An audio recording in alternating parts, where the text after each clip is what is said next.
Bonjour et bienvenue dans l'émission Parole de Femmes. Nous continuons notre semaine pour vivre une vie sans regret. Et j'espère que vous avez regardé le début de la semaine, sinon c'est un regret. Je vous l'annonce, un grand regret.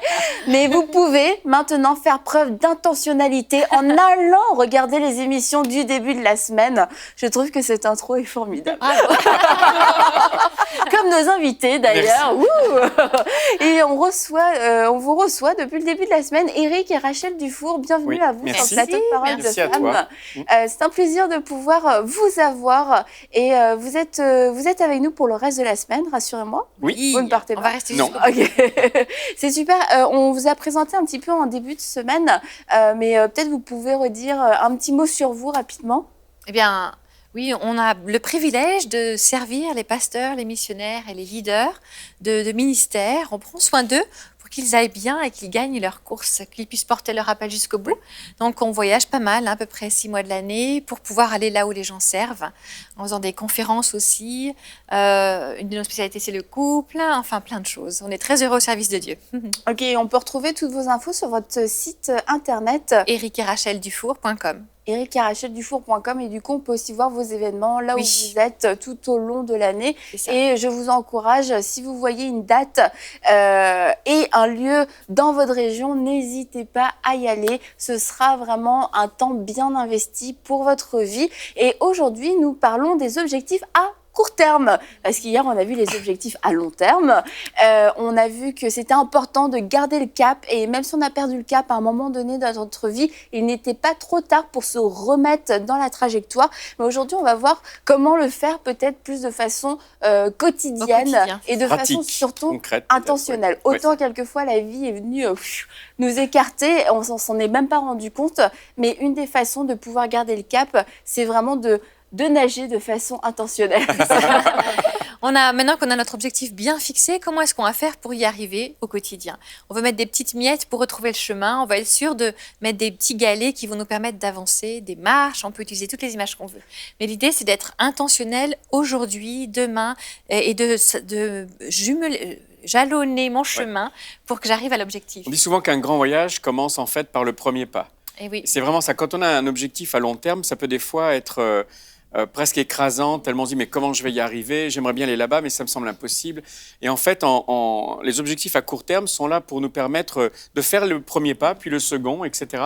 Et d'avoir d'une manière quantifiable des encouragements réguliers en se disant bon ben voilà, je vais dans la bonne direction. Et finalement, ce grand objectif prend une dimension plus humaine. Je peux y arriver en me fixant des petits objectifs réguliers qui sont atteignables. Et on l'a dit, la clé, le secret, c'est de rester connecté avec Dieu. Donc, comment est-ce qu'on va faire pour être intentionnel dans notre relation avec Dieu? Il y a une différence entre ce que je fais pour le service et ma relation avec Dieu. On veut cultiver cette intimité avec Dieu et ça prend des formats différents. Comment est-ce qu'on va nourrir notre foi? C'est une bonne idée, par exemple, de choisir un livre ou un thème sur lequel on va apprendre, se nourrir toute l'année. Je peux choisir, par exemple, la foi ou les miracles ou comment Dieu me parle sur mon identité, etc. Je vais choisir un thème en parlant avec Dieu. Qu'est-ce que tu veux que j'étudie aujourd'hui? Donne-moi une direction, un thème pour que je puisse construire ma vie là-dessus. Lire la Bible d'une manière intentionnelle, c'est-à-dire pas simplement une chronologique, c'est très bien d'ailleurs chronologique, mais en même temps aller chercher des pépites dans la Bible. Et si vous avez la possibilité d'avoir accès à plusieurs traductions différentes, moi je vous encourage à pas rester toute votre vie sur une traduction, mais à varier. Quand on parle une langue, le français, on a une multitude maintenant de traductions qui sont accessibles. Eh bien, osez vous perdre à nouveau dans la Bible, parce que notre esprit va toujours là où on sait. Jean 3,16, c'est sur ma page de droite, en haut, là. Et en fait, on lit plus ce qu'il y a autour et on va pile à l'endroit qui est surligné en jaune, etc. Donc, osez vous perdre encore dans une version nouvelle. Et ça demande, OK, cette année, je le fais. Soit sur mon téléphone, soit je vais acheter une nouvelle Bible, si c'est possible pour vous. Et perdez-vous à nouveau dans l'Écriture. Vous allez voir, des pépites vont d'un seul coup ressurgir que vous aviez oubliées ou peut-être même jamais lues auparavant. Donc là, aujourd'hui, on va s'attaquer à 3 gros domaines pour se fixer des objectifs à court terme. Moi, je me fixe d'objectifs de dire objectif d'ici la fin de l'émission. D'accord. Donc, sur le plan spirituel, le plan émotionnel et le plan physique. C'est ça. Et on va voir comment on peut le faire aussi de façon très concrète, adaptée à notre propre vie. Et on a commencé déjà à parler de la vie spirituelle, de ces objectifs. Oh, c'est pas possible spirituel qu'on peut se fixer. Voilà. Donc, une des premières choses, c'est de lire la Bible de façon intentionnelle. C'est ça. De demander aussi un verset clé pour l'année. C'est une bonne idée de demander à Dieu, donne-moi un verset clé pour l'année sur lequel tu vas construire ma croissance cette année ou cette saison. Lire la Bible de façon intentionnelle, étudier des livres de façon intentionnelle, écouter la Bible, hein. C'est aussi une très bonne façon de Quand on est coincé dans les embouteillages, par exemple. Voilà, les transports, etc. Mais les gens qui ont du mal à s'endormir, ça peut être une très bonne façon aussi d'apaiser l'âme. Vous savez qu'on peut programmer tout ça, que ça s'arrête au bout d'une heure. Et on peut programmer la lecture de la Bible pour nous aider à nous endormir. Enfin, trouver des idées qui vont stimuler notre croissance spirituelle. L'idée, c'est de rester connecté avec Dieu. On va s'occuper du côté spirituel, émotionnel et physique parce qu'on s'occupe comme ça, physique, de l'être tout entier. En fait, on voudrait être intentionnel en prenant soin de notre âme, de notre esprit et de notre corps. Donc le côté spirituel, c'est intéressant de pas simplement dire bon je vais à l'église, puis je lis ma Bible, voilà, je lis mon chapitre par jour, un psaume, un chapitre, et puis c'est fini, je ferme ma Bible. J'ai fait mon devoir. J'ai fait mon devoir, voilà. On veut sortir de cet aspect, je fais mon devoir, un peu religieux, pour cultiver la relation. Quand on a une relation mari et femme, par exemple, on ne fait pas tout le temps la même chose. On va chercher de la variété, on va chercher à continuer à comprendre l'autre mieux, apprendre à se découvrir par étapes. Il y a un petit challenge, moi, que j'aimerais, pour ceux et celles qui sont en couple et qui nous écoutent et nous regardent aujourd'hui, j'aimerais vous dire, posez-vous cette question, est-ce que je sais quelle est la dernière chose que Dieu ait dite à mon conjoint ? Et posez-vous mentalement la question, et si votre réponse est « Ouh là là, je ne sais pas », eh bien, en fait, allez-y, créez un moment dans la semaine ou tous les jours où vous allez en fait partager la dernière chose que vous avez lue ou bien la dernière chose que Dieu vous ait dite. Parce que Dieu a de l'humour. Peut-être que l'un d'entre vous est en train de prier « Seigneur, donne-moi une réponse par rapport à cette question », puis pas de réponse. Puis votre femme, peut-être, elle se dit « Mais ça fait depuis 2 semaines, quand je prie, Dieu me donne cette pensée, mais je ne vois pas d'où ça vient. » Et Dieu a de l'humour, vous êtes un devant lui spirituellement. Donc peut-être que votre conjoint a la réponse à votre question. Et donc c'est super important de savoir, parce que j'ai besoin de savoir ce que Rachel reçoit de Dieu et vice-versa, parce que c'est une sécurité pour nous deux, oui. Qu'il y ait un moment, 1 fois par semaine, 1 fois par jour, peu importe, vous prenez la régularité qui vous convient, mais il faut absolument que vous sachiez ce que Dieu dit à votre conjoint, quoi. Et d'un point de vue spirituel, qu'est-ce qu'on peut faire encore? Quel objectif? Tu as parlé de livres, Rachel. Oui, moi je trouve que c'est une bonne idée. Je ne sais pas si nos téléspectateurs aiment lire ou pas, mais de choisir au minimum un livre. Sur EMC Boutique pour s'acheter un livre de leur choix pour ce mois. Voilà. Pas pour l'année. Et après, il faut être intentionnel quand on veut le lire. Oui. C'est ça. Parce que moi, j'aime beaucoup lire. Et là, c'est une résolution que j'avais cette année. Je veux me remettre à la lecture, mais on dirait que je me fais gober mon temps. Ouais, et puis, je dis, je refuse. C'est moi qui gère mon temps. L'idée on a un fils qui s'est fixé un défi de lire toute une série de livres. Alors, je me souviens plus lesquels c'est, mais c'est toute une série de livres.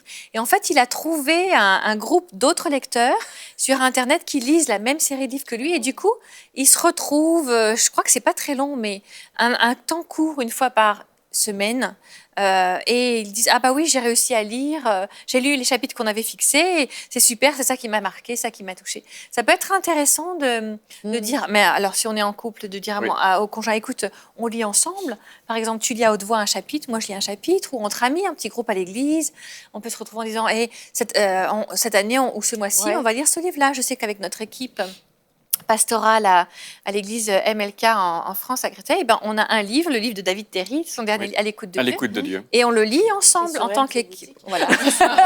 Un excellent livre. Excellent livre que nous recommandons. vous le recommande. Et donc, on le lit en équipe. Et c'est motivant en fait parce qu'on n'est pas les seuls à le lire et puis après on en discute aussi avec d'autres. Mais ça nourrit notre foi. Bien sûr, la Bible c'est la source première, mais tous ces livres qui aident à faire grandir notre foi ne sont pas en compétition avec la Bible. Ils viennent en plus nous aider à réfléchir, à prier, à avoir des exercices concrets. Donc le fait de dire, c'est vrai que quand on lit seul, c'est plus complexe. Mais si on arrive à se motiver en fait avec d'autres, ça nous permet d'avancer. Et surtout que le même chapitre, on le comprendra différemment, on recevra des choses différentes. C'est vrai. Quelqu'un va amener un angle auquel on n'avait absolument pas pensé. Donc c'est une grande richesse, quoi. Allez Mathilde, on démarre notre club de lecture. On démarre notre club de lecture. Moi, j'ai proposé à Jérémy de lire avec moi, mais c'est... En fait, les livres que je lis souvent, c'est mon mari qui les lit. Il lit 10 fois plus vite que moi déjà. Donc, c'est comme moi, j'ai lu 3 lignes, il a lu 2 pages. On tourne quoi? Non, on tourne rien dans ce cas-là, vous pouvez lire à haute voix à l'autre. Ouais, c'est ça. On On a n'a pas lire à haute voix, ça, donc c'est moi qui dois lire à haute voix. On fait une lecture familiale et c'est toujours moi. Mais on a à l'église aussi un club de mémorisation de la parole. Voilà. À tous les ça, mois. c'est excellent aussi. Oui, c'est ça. Ben, mon mari, c'est le pasteur principal et il va devant Dieu puis demande c'est quoi le thème du mois. Premièrement, on a un thème et donc le premier dimanche de chaque mois, il annonce le thème et il relâche aussi un verset qu'il a reçu de Dieu qui va en général avec le thème. Et ceux qui souhaitent peuvent s'inscrire au club de mémorisation de la parole et c'est tout simplement recevoir ce verset-là qu'ils peuvent imprimer. On envoie en PDF et vraiment, c'est beau. On peut le mettre sur notre frigo, on peut le mettre dans la maison et à chaque fois qu'on passe à côté, c'est quelque chose... parce que mon mari a de la difficulté à retenir la parole et il s'est dit, il faut que je trouve un moyen de retenir des versets. Et il s'est dit, bon, un verset par semaine, c'est trop parce que... Ben, en fait, c'est des longs, c'est 2-3 versets. Hein. Oui, c'est ça. Et là, un par mois, on médite dessus. On l'a vraiment dans notre esprit, dans notre âme, on l'imprègne. Ouais. Et puis après, ben, c'est comme on l'oublie. Et puis après, le dimanche, on passe tous un par un. Avec un bon point. En fait, l'idée, c'est d'être intentionnel. Notre vie spirituelle ne va pas grandir si on est passif. Et qu'on se dit, ah ben j'attends, je fais que manger comme un nouveau-né. Le nouveau-né, il est passif, il pleure, on le nourrit. Mais il ne reste pas au stade de nouveau-né. Il pleure, on le nourrit, il fait caca, pour être exact. Hein. Ça rentre et ça sort. Mais on ne reste pas au stade de nouveau-né. Il y a un moment donné, on est aussi proactif. On va même se faire à manger, on va même faire les courses. Voilà, c'est ça. Et donner à manger aux autres. Et même nourrir les autres. Donc, c'est cette idée d'être intentionnel pour que notre croissance soit concrète dans notre vie spirituelle. Parce qu'encore une fois, on a un objectif à long terme. Et l'objectif à long terme, il ne va pas nous tomber du tout cuit. Pour qu'on apprenne une langue, on n'attend pas, malheureusement, on n'est pas encore à l'époque où ça se décharge tout seul dans la tête, on n'attend pas que ça nous vienne tout seul. On va faire la démarche d'écouter des films dans la langue. C'est comme ça qu'on a appris l'anglais. Des films en anglais, on va essayer d'écouter l'anglais pour s'y habituer, etc. Et finalement, à force de travail et d'intentionnalité, on finit par parler anglais. On va apprendre le vocabulaire. Enfin, vous voyez, il y a une proactivité qui va être importante. Et au niveau spirituel, c'est une clé. De ne pas simplement attendre le bec ouvert, que ça nous tombe tout cuit.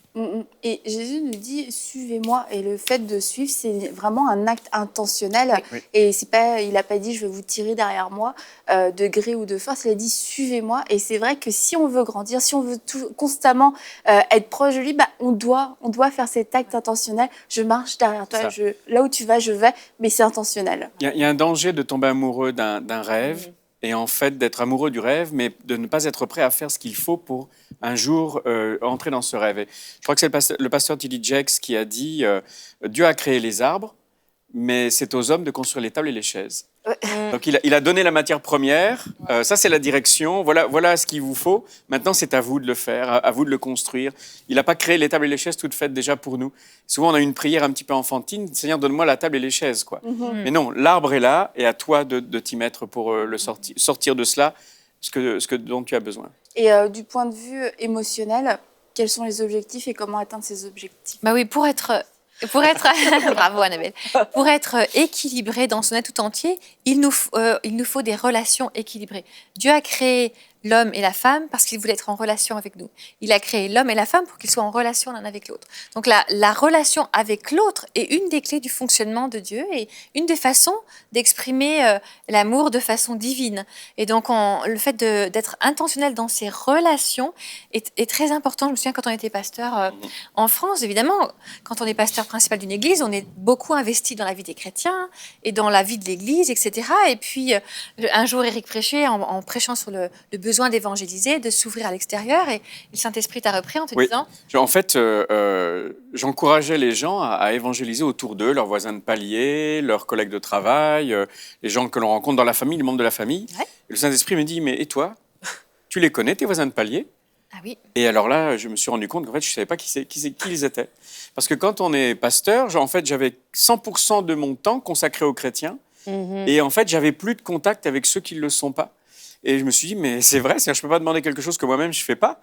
Et donc, ça nous a emmenés dans une démarche de découvrir le voisin de palier. Et en fait, on est devenus amis avec eux, etc. Mais... Ça, ouais. Donc, en fait, le réfléchir aussi, Seigneur, avec qui tu voudrais que je crée une amitié, pas de façon intéressée, mais vraiment pour avoir des relations équilibrées avec nos voisins. Donc, on les a invités, etc. Et puis, tout au long de notre histoire, de notre vie, on a des amitiés qui se sont créées avec des inconvertis et des chrétiens qui sont équilibrées et saines, où on peut parler de ce qui se passe dans le monde, de la coupe d'un sport quelconque, ou voilà, et de voyages, d'enfants, et ça nous met en contact avec les gens qui sont autour de nous. Ça nous permet d'être de bons témoins aussi. Je vais peut-être parler de ce que nos enfants font avec leurs amis intentionnels, voilà, c'est ça. On a des enfants qui ont un peu du mal à se créer des amis parce qu'ils ont beaucoup voyagé, et donc ils ont comme intentionnalité de se dire, Seigneur, qui est-ce que tu vois dans ma classe avec qui je pourrais développer des amitiés. Okay. Et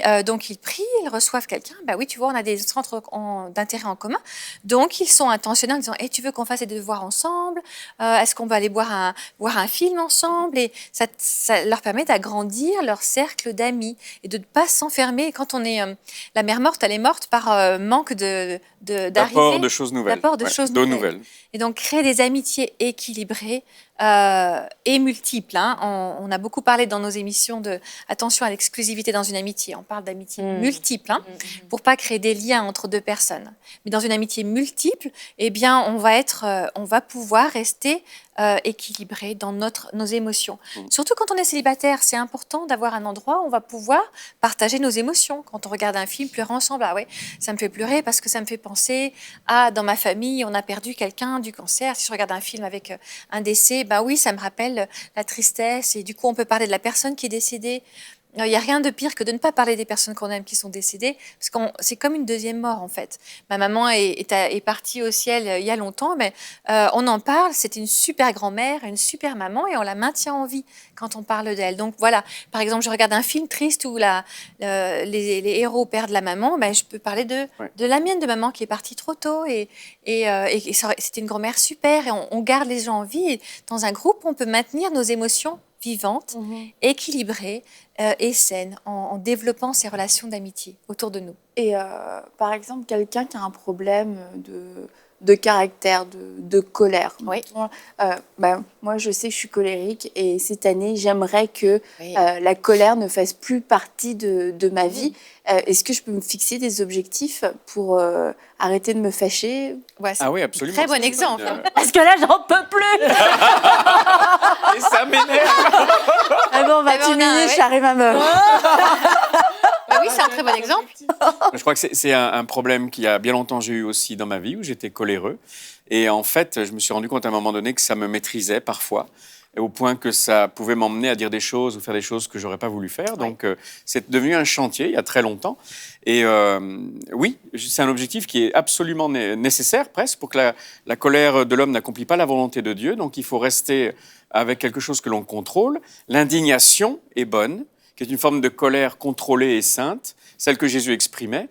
Mais la colère qui nous contrôle, qui nous domine et qui fait qu'on ne sait plus ce qu'on a fait pendant les 10 secondes de colère, celle-là, elle n'accomplit pas le plan de Dieu. Donc voilà un très bon exemple les 3 domaines peuvent être tournés pour vaincre cette colère. Par exemple, au niveau spirituel, Seigneur, qu'est-ce que tu en dis? Ce qu'Éric vient d'expliquer. Comment est-ce que Jésus a géré des situations où il aurait pu se mettre en colère, mais en fait, ce n'est pas une colère qu'il a contrôlée, qui s'est exprimée, c'est de l'indignation. Donc on peut demander à Dieu de nous aider à le voir au niveau spirituel. Du coup, on va tomber sur des prédications qui adressent ce thème-là, etc. Au niveau amitié, je me souviens, quand Éric a fait cette prière, il a eu plein d'occasions de se mettre en colère. Autour. Je me disais même, mais Seigneur, presque tu te moques de moi. Plus je prie contre, plus j'en ai. C'est ça. Et il m'a dit, mais en fait, tu me pries comme un enfant, comme si tu attendais quelque chose de magique. Il me dit, en fait, je te mets dans des situations où tu te mets en colère pour que tu saches quelles sont les autorisations que tu te donnes.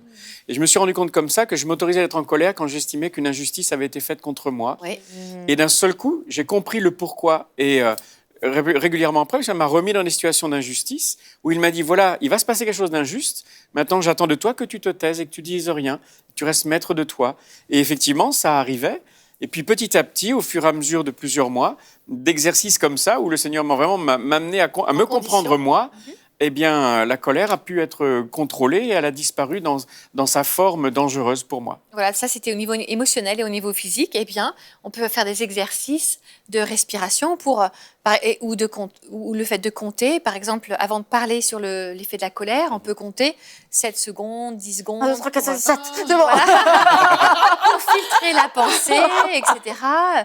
La colère sont des émotions qui ont été étouffées, qui sont exprimées. Donc peut-être qu'on a besoin de faire des exercices pour apprendre à exprimer ces émotions. Alors je vous donne des astuces puisqu'on y est. Vous pouvez imprimer des listes de mots qui expriment des émotions. On trouve facilement sur Internet 800 mots pour exprimer ses émotions, etc. Vous imprimez ça et quand vous sentez la colère, au lieu d'aller rentrer dedans quelqu'un, vous vous asseyez puis vous entourez tout ce que vous ressentez. En fait, je me sens menacée, en situation d'injustice, invisible. Et vous entourez au moins 10 mots et vous dites en fait ce que je ressens, c'est ça. Les 10 choses que je viens d'entourer. Et ça vous permet de filtrer la colère, de l'exprimer autrement. Et vous verrez que d'un seul coup, la situation d'injustice n'aura peut-être pas changé, mais vous pourrez en parler sans être en colère. Donc là, on attaque le problème au niveau physique et pratique. Les 3 domaines, parce qu'on est un être composé d'un âme, d'un esprit et d'un corps, les 3 domaines sont attaqués ensemble. Et du coup, voilà un objectif génial à court terme parce que ça va me permettre d'apprendre à maîtriser cette colère et ça rentre dans mon objectif à long terme de la sanctification et de le plan que Dieu a prévu pour ma vie. Et toi, Aurélie, plusieurs fois dans les émissions, tu avais parlé de cahiers, notamment, c'était un cahier que tu avais en début d'année ou c'était une feuille de résolution? C'était quoi déjà? C'est un cahier. En début d'année? Et dans mon cahier, il y a des feuilles.